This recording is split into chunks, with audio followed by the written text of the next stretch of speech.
ഈ ഒരു അടുത്ത സമയത്ത് എൻ്റെ കണ്ണിലൊടക്കിയ ഒരു ക്യാപ്ഷന് പല ഗ്രൂപ്പുകളിലായിട്ട് അത് കണ്ടപ്പോഴത്തേക്ക് അതിനെപ്പറ്റി അന്വേഷിക്കണമെന്ന് തോന്നി. വന്നെത്തിയത് നമ്മുടെ കുളത്തുപുഴ കൂവക്കാട് ഹൈസ്കൂളിലാണ്. അപ്പോൾ ഇവിടുത്തെ HM-നോട് തന്നെ അതിനെപ്പറ്റി നമുക്കൊന്ന് ചോദിക്കാം.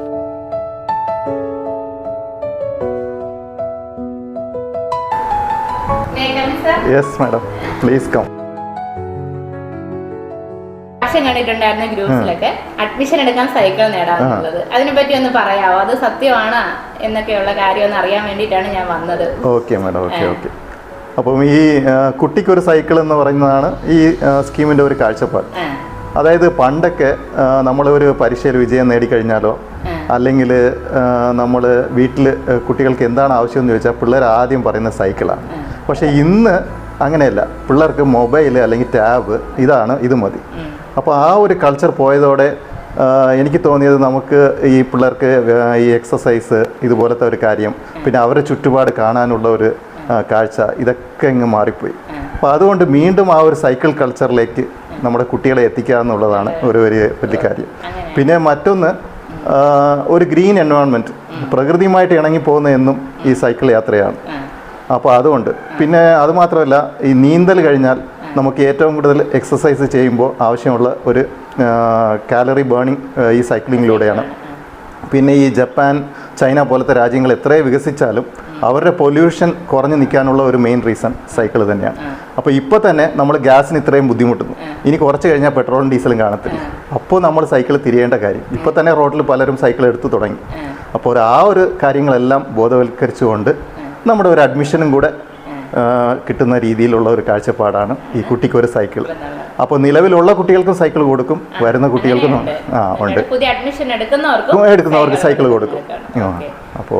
അപ്പോൾ അതിനായിട്ട് പലരും നമ്മളെ ഓൾറെഡി സമീപിച്ച് കഴിഞ്ഞു, ഞങ്ങൾ സഹായിക്കാൻ വില്ലിങ് ആണ്, ഒരു സൈക്കിളോ 2 സൈക്കിളോ. അപ്പോൾ അങ്ങനെ ഒരു, പിന്നെ നമ്മൾ ഈ കമ്പനികളുമായിട്ടുള്ള CSR ഫണ്ടിലും ബന്ധപ്പെട്ട് തീർച്ചയായിട്ടും അങ്ങനെ എത്തിക്കാനാണ് നമ്മുടെ ഒരു കാഴ്ചപ്പാട്. അപ്പോൾ ഈ ഒരു അന്തരീക്ഷത്തിൽ ഇവിടെ ഒരു നല്ലൊരു എൻവയോൺമെൻറ്റ് ഫ്രണ്ട്ലി സ്കൂളാണ്. അപ്പോൾ അതിനോടൊപ്പം ഈ സൈക്കിളും കാണുമ്പോൾ തീർച്ചയായിട്ടും നല്ല കാര്യമാണ്. പിന്നെ അതിനോടൊപ്പം തന്നെ ഈ കുട്ടി ആദ്യം നീന്തൽ പഠിക്കുമ്പോൾ അവനൊരു കോൺഫിഡൻസ് കിട്ടുന്നുണ്ട്. അതുപോലെ ഈ സൈക്കിളിൽ ഒരു ബാലൻസ് കിട്ടുമ്പോൾ അതൊരു കോൺഫിഡൻസ് ആണ്. അപ്പോൾ ഒരു കോൺഫിഡൻസ് ബൂസ്റ്റിംഗ് എക്സസൈസ് ആയിട്ടും ഇതിനെ നമുക്ക് കാണാം. പിന്നെ എന്തൊക്കെയാണ് സാറേ നമ്മുടെ കുളത്തുപുഴ കൂവക്കാട് സ്കൂളിൻ്റെ പ്രത്യേകതകൾ? ഈ സ്കൂളിൻ്റെ പ്രത്യേകത എന്ന് പറയുമ്പോൾ ഇവിടെ വന്ന് ഇതൊരു തമിഴ് മീഡിയം സ്കൂളാണ്. ഈ ദ്രാവിഡ ഭാഷകളിൽ തന്നെ ഏറ്റവും വലിയ ഭാഷയായ തമിഴ് ഭാഷ പഠിക്കുന്നതോടൊപ്പം കേരളത്തിൻ്റെ മലയാളവും ഇംഗ്ലീഷ്, ഹിന്ദി ഇങ്ങനെ 4 ഭാഷയും പഠിക്കാൻ സാധ്യതയുള്ള ഒരു സ്കൂളാണ് ഈ സ്കൂൾ. പിന്നെ ഈ സ്കൂളിൻ്റെ പ്രത്യേകത എന്ന് വെച്ചാൽ SSS 4S എന്ന് പറയും. അതായത് സ്കൂൾ സോഷ്യൽ സർവീസ് സ്കീം എന്നാണ് അതിന് പറയുന്നത്. ഇതിൻ്റെ ഒരു പ്രത്യേകത എന്ന് പറഞ്ഞാൽ കുട്ടികൾ വെറും പുസ്തകം മാത്രം പഠിച്ച് വളരുകയല്ല, മറ്റുള്ളവരോട് സഹജീവനം, പൗരബോധം, രാജ്യസ്നേഹം ഇത് വളർത്തിയെടുക്കലാണ് വിദ്യാഭ്യാസ വകുപ്പിൻ്റെ ഒരു പ്രത്യേകത ഇതിനകത്തുള്ളത്. അപ്പോൾ ഈ പ്രദേശത്തിൽ ഞങ്ങളുടെ സ്കൂളിൽ മാത്രമുള്ള ഒരു ക്ലബ്ബാണ് ഈ SSS എന്ന് പറയുന്നത്. ഇതിലൂടെ കുട്ടികൾക്ക് ഒരുപാട്, അതായത് ഈ സ്കൂളിൽ കഴിഞ്ഞ 3 വർഷമായി dental camp, medical camp, I camp, ഇങ്ങനെ പല ക്യാമ്പുകൾ നടത്തി ജനങ്ങൾക്ക് സേവനം ചെയ്യും.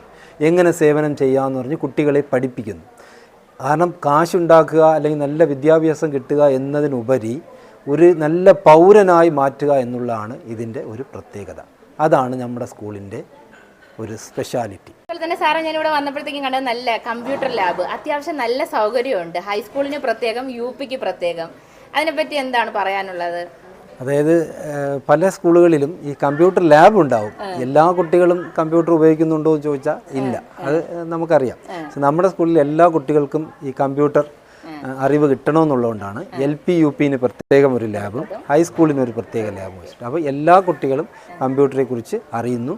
UPയിൽ നിന്ന് ഇത് പഠിച്ച് ഹൈസ്കൂളിൽ വരുന്നു, ഹൈസ്കൂളിൽ നിന്ന് പഠിച്ച് പുറത്ത് പോകുമ്പോൾ ഒരുവിധം അവന് എല്ലാ നോളജും കിട്ടും. അതാണ് നമ്മൾ 2 IT ലാബ് ഇവിടെ വെച്ചിരിക്കുന്നത്. പിന്നെ ഞാൻ ഇവിടെ വന്നപ്പോഴത്തേക്ക് സയൻസ് ലാബൊക്കെ കണ്ടേ. അവിടുത്തെ ടീച്ചറാണ് കുട്ടികളെ നല്ല രീതിയിൽ ഓരോന്ന് പ്രാക്ടിക്കലായിട്ടുള്ള കാര്യങ്ങളൊക്കെ പറഞ്ഞു കൊടുക്കുന്നത്. ടീച്ചറിന് അതിനെപ്പറ്റി എന്താണ് പറയാനുള്ളതെന്ന് ചോദിക്കാം. നമ്മുടെ സ്കൂളിൽ ഇപ്പോൾ നല്ലൊരു സയൻസ് ലാബുണ്ട്. ആ സയൻസ് ലാബിൽ ഞങ്ങൾ കുട്ടികളെ എന്താണ് പ്രാക്ടിക്കൽ, അതാണ് പ്രാക്ടിക്കലിനെ അത് ചെയ്ത് പഠിപ്പിക്കുന്നത്. ഇപ്പോൾ നമ്മൾ സാധാരണ ബുക്കിലുള്ള റീഡിങ് അങ്ങനെ പഠിപ്പിക്കുന്നതിനേക്കാൾ ഉപരി നമുക്ക് പ്രാക്ടിക്കൽ വഴി എന്താണ് അവർക്ക് ചെയ്ത് കണ്ടു പഠിക്കാനുള്ള ഒരു അവസരം നമ്മുടെ സയൻസ് ലാബിലുണ്ട്. അത് ഫിസിക്സ്, കെമിസ്ട്രി, ബയോളജി അങ്ങനെ പലതരത്തിലുള്ള നമ്മൾ 5ാം ക്ലാസ് മുതൽ 10ാം ക്ലാസ് വരെയുള്ള കുട്ടികളെ പ്രാക്ടിക്കൽ ചെയ്ത് കാര്യങ്ങൾ പഠിപ്പിക്കുന്നുണ്ട്.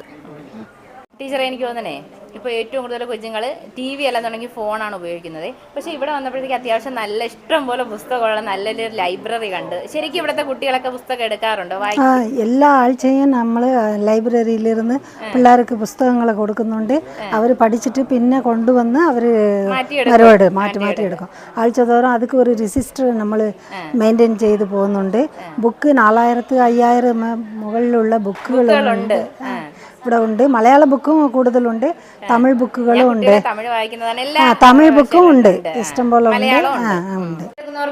സൈക്കിൾ മാത്രമല്ല വേറെ എന്തെങ്കിലും കുട്ടികൾക്ക് കൊടുക്കുന്നുണ്ടോ ഫ്രീ ആയിട്ട്? നമ്മുടെ സ്കൂളിൽ ഒരുപാട് പ്രത്യേകതകളുണ്ട്. സൈക്കിൾ മാത്രമല്ല, ഞങ്ങളുടെ സ്കൂളിൽ അഡ്മിഷൻ എടുക്കുന്ന കുട്ടികൾക്ക് ഇപ്പം ആനുവൽ ഡേ കഴിഞ്ഞപ്പം ഇവിടെ പഠിക്കുന്ന എല്ലാ കുട്ടികൾക്കും പുതിയ യൂണിഫോം ഫ്രീ ആയിട്ട് കൊടുത്തു കഴിഞ്ഞു.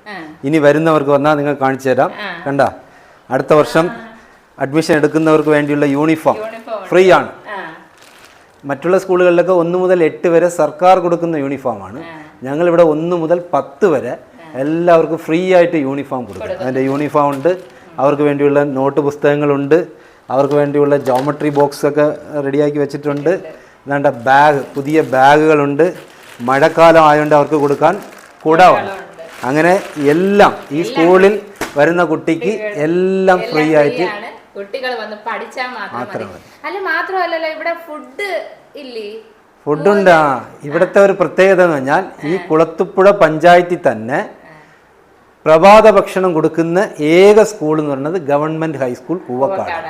ഇത് സർക്കാർ നൽകുന്നതല്ല, ഇവിടുത്തെ അധ്യാപകർ സ്പോൺസേഴ്സിനെ കണ്ടെത്തി ഞങ്ങൾ കഴിഞ്ഞ 3 വർഷമായി മുടങ്ങാതെ പ്രഭാത ഭക്ഷണം കൊടുക്കുന്ന ഒരു സ്കൂൾ. അത് ഈ രക്ഷകർത്താക്കൾ ഈ കാശ് അവരുടെ ഹയർ സ്റ്റഡിക്ക് വേണ്ടി മാറ്റി വയ്ക്കാം. ഇവിടെ വരികയാണെങ്കിൽ എല്ലാം അവർക്ക് ഫ്രീ, നല്ല വിദ്യാഭ്യാസം കിട്ടും, ബാക്കിയെല്ലാം കിട്ടും. അവർക്ക് ഈ പൈസ അവർ വളരുമ്പോൾ അവർക്ക് മെഡിസിന് പോകാനോ എഞ്ചിനീയറിങ്ങിന് പോകാനോ അങ്ങനെയൊക്കെ ഹയർ സ്റ്റഡിക്ക് ഈ പൈസ അവർക്ക് വേണമെങ്കിൽ സേവ് ചെയ്ത് அவையில் அமர்ந்திருக்கும் ஆன்றோர்களுக்கும் சான்றோருக்கும் மற்றும் என் போன்ற செல்வங்கள் அனைவருக்கும் முதற்கண் வணக்கத்தை தெரிவித்துக் கொள்கிறேன். நான் இன்று உங்கள் பாவேந்த பாரதிதாசன் சங்கநாதம் என்ற கவிதையை முன் கூறச்சிருக்கும் அன்றோருக்கும் சான்றோருக்கும் என் அன்பான முதற்கண் வணக்கங்கள்.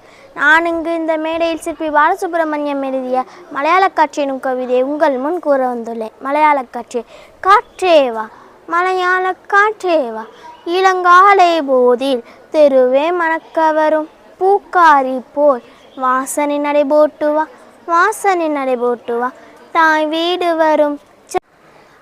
ഇതുപോലെ ഞങ്ങളുടെ സ്കൂളിൽ 3ാം ക്ലാസ് മുതൽ 10ാം ക്ലാസ് വരെയുള്ള കുട്ടികളെ ഞങ്ങൾ ഇത് കവിതയൊക്കെ പ്രാക്ടീസ് ചെയ്യിപ്പിച്ച് അവരെ സ്കൂൾ കലോത്സവത്തിൽ പങ്കെടുപ്പിക്കുന്നുണ്ട്. നമ്മുടെ 3ാം ക്ലാസ് മുതൽ ഇപ്പോൾ 5ാം ക്ലാസ് വരെയുള്ള കുട്ടികളെ ജില്ലാതലത്തിലും അത് കഴിഞ്ഞിട്ട് സബ് ജില്ലാ തലത്തിലും പിന്നെ അത് കഴിഞ്ഞ് സ്റ്റേറ്റിൻ്റെ ലെവലിലും നമ്മുടെ കൊല്ലം ജില്ലയെ പ്രതിനിധീകരിച്ച് നമ്മുടെ 10ാം ക്ലാസ്സിൽ നിന്നും തമിഴ് പദ്യം ചൊല്ലലും തമിഴ് പ്രസംഗത്തിനും കുട്ടികൾ പോയിട്ടുണ്ട്. അതിൽ അക്ഷയയ്ക്ക് തമിഴ് പ്രസംഗത്തിന് ഫസ്റ്റ് കിട്ടി സ്റ്റേറ്റ് ലെവലിൽ. പിന്നെ ഇപ്പോൾ ഇവർക്ക് ഇൻഷിയയാണ്, ഇൻഷിയയ്ക്ക് കവിതയ്ക്ക് A ഗ്രേഡും അതുപോലെ മധുവർഷ അവർക്കും A ഗ്രേഡും. അങ്ങനെ ഞങ്ങൾ ഇവിടെ ടീച്ചേഴ്സ് തന്നെ ഇവിടെ പ്രാക്ടീസ് ചെയ്യിപ്പിച്ച് ഇങ്ങനെ കലോത്സവത്തിൽ പങ്കെടുപ്പിക്കുന്നുണ്ട്. അപ്പം ഞാൻ മനസ്സിലാക്കിയിടത്തോളം ഒരുപാട് പ്രത്യേകതകളുള്ള സ്കൂളാണ് നമ്മുടെ കുളത്തൂപ്പുഴ കൂവക്കാട് ഹൈസ്കൂള്. മലയാളം, ഇംഗ്ലീഷ്, ഹിന്ദി എന്നതിനേക്കാൾ ഉപരി തമിഴ് എന്നൊരു സബ്ജക്റ്റ് കൂടി അധികമായിട്ട് പഠിക്കാൻ വേണ്ടിയിട്ട് പറ്റുമേ. ഇവിടുത്തെ ലൈബ്രറി ആണെന്നുണ്ടെങ്കിലും സയൻസിൻ്റെ ലാബാണെന്നുണ്ടെങ്കിലും കമ്പ്യൂട്ടർ ലാബിലാണെന്നുണ്ടെങ്കിലും എല്ലാ സൗകര്യങ്ങളും ഉണ്ട്. അപ്പം ഇന്ന് നമ്മുടെ കുട്ടികളെ ഇവിടെ കൊണ്ടുവന്ന് ചേർക്കുകയാണെന്നുണ്ടെങ്കിൽ കുറച്ച് പൈസ സേവ് ചെയ്താൽ അവരുടെ നാളത്തെ വിദ്യാഭ്യാസത്തെ ആവശ്യത്തിനും കൂടെ എടുക്കാൻ വേണ്ടിയിട്ട് പറ്റും. അപ്പം താങ്ക് യു.